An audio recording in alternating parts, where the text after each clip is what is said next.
जय श्री राम दोस्तों।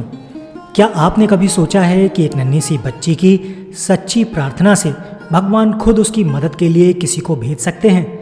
ये कहानी है राधिका की, एक छोटी सी प्यारी सी बच्ची की जिसके सिर पर माँ का साया नहीं था और पिता जीवन की जद्दोजहद में लगे थे। लेकिन जब हालात इतने ख़राब हो गए कि प्यास से राधिका की जान पर बनाई, तभी कुछ ऐसा चमत्कार हुआ जिससे उसकी ज़िंदगी बदल गई। इस कहानी को अंत तक ज़रूर देखिए, क्योंकि ये सिर्फ एक बच्चे के प्यास की नहीं बल्कि विश्वास, करुणा और भगवान की कृपा की सच्ची कहानी है। तो आइए सुनते हैं आज की ये कहानी। राधिका एक छोटी सी बच्ची थी जो एक गांव में रहती थी। राधिका की माँ नहीं थी। उसके पिता गांव के जमींदार के खेतों पर मजदूरी किया करते थे। राधिका के पिता श्यामलाल जी बहुत जल्दी उठकर खाना बनाते, फिर राधिका को तैयार करके स्कूल भेजते। राधिका गांव के स्कूल में ही तीसरी कक्षा में पढ़ा करती थी। दोपहर को श्यामलाल जी खाना खाने घर आते, उसी समय वो राधिका को स्कूल से भी ले आते और उसे भी खाना खिलाते। बाद में राधिका बच्चों के साथ खेलने में लग जाती और श्यामलाल जी वापस अपने काम पर चले जाते थे। इसी तरह दिन बीत रहे थे। एक दिन बहुत तेज गर्मी पड़ रही थी। श्यामलाल जी घर आए तो देखा कि एक बूंद भी पानी नहीं है। राधिका भी स्कूल से आकर पानी पानी चिल्ला रही थी। श्यामलाल जी ने कहा, बेटी मैं अभी पानी भरकर लाता हूँ, तुम थोड़ी देर इंतज़ार करो। वे मटका लेकर पानी लेने के लिए कुएं की ओर चल दिए। लेकिन गर्मी इतनी तेज़ थी कि तेज़ गर्मी से उन्हें चक्कर आ गया और वे वहीं कुएं के पास गिर गए। गांव के कुछ लोगों ने उन्हें देखा तो वे उन्हें उठाकर घर ले आए। श्यामलाल जी के सिर से खून निकल रहा था, जिसे देखकर राधिका डर जाती है और रोने लगती है। श्यामलाल जी बेहोश थे। गांव के वैद्य जी को बुलाया गया। वैद्य जी ने उनका परीक्षण किया। वे कहते हैं बहुत गर्मी के कारण ये बहुत कमज़ोर हो गए हैं। वैद्य जी ने उनके सिर पर पट्टी बांध दी और उन्होंने उसे ये भी बताया कि वे रात तक होश में आ जाएंगे। ये कहकर वैद्य जी वहाँ से चले जाते हैं। गांव वाले भी उनके घर वापस चले जाते हैं। राधिका अपने पिता की ऐसी हालत देखकर डर जाती है। उसे बहुत तेज प्यास लग रही थी, लेकिन अब उसे पानी पिलाने वाला कोई नहीं था। रोने के कारण उसे और ज़्यादा प्यास लगने लगती है। राधिका बाहर से पानी लाने की सोचती है।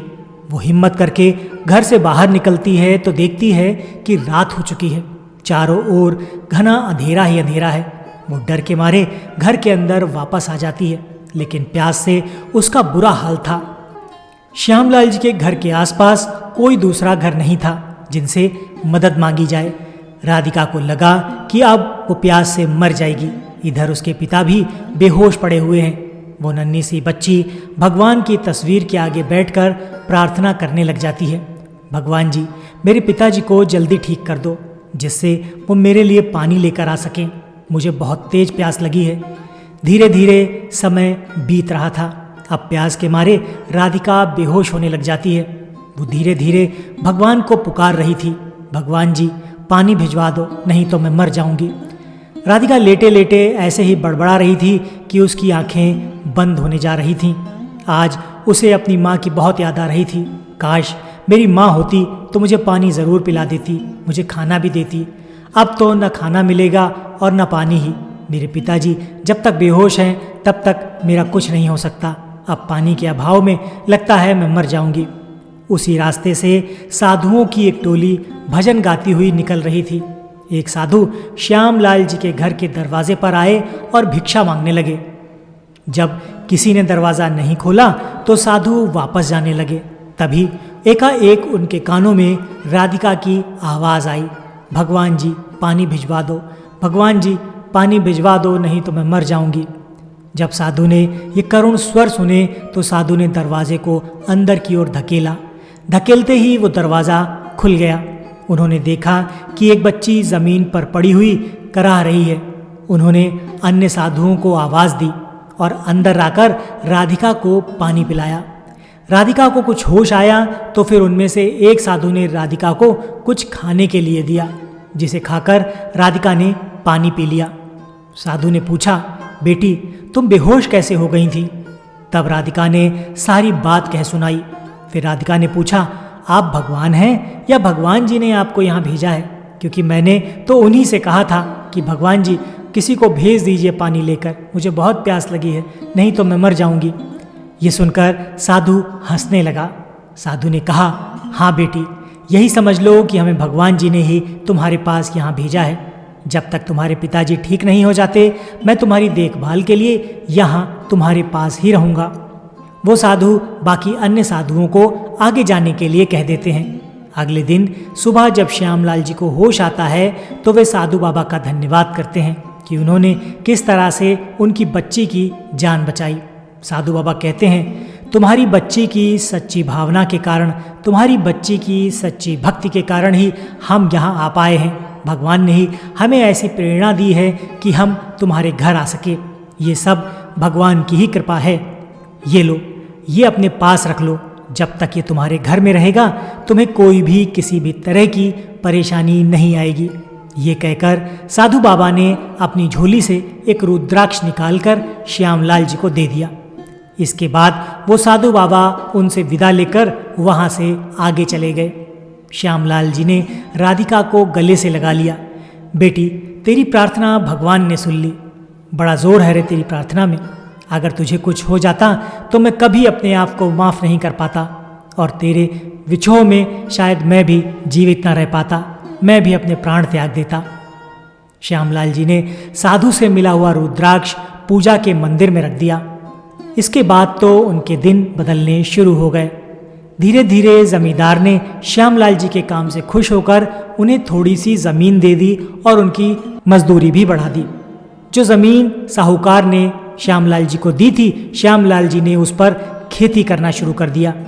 वो उस पर खेती करते गए, उस पर अच्छी फसल होना शुरू हो गई। जैसे जैसे अच्छी फसल होती गई, फसल के दाम बाजार में उन्हें दुगने मिल गए। फसल अच्छी थी तो हाथों हाथ बिक गई। दुगने दाम मिलने से उनकी अच्छी कमाई हो गई। इसी तरह खेती करते करते उनके दिन बदलने लगे। उन्होंने धीरे धीरे थोड़ी और ज़मीन खरीद ली। उस पर वो खेती करते रहे। अब जब ज़मीन और ज़्यादा हो गई तो मज़दूरों को अपने यहाँ काम पर रख लिया। अब वे मज़दूरों से काम करवाते और फसल को शहर में बेचने के लिए ले जाते, जिससे बहुत सारा पैसा मिलने लगा।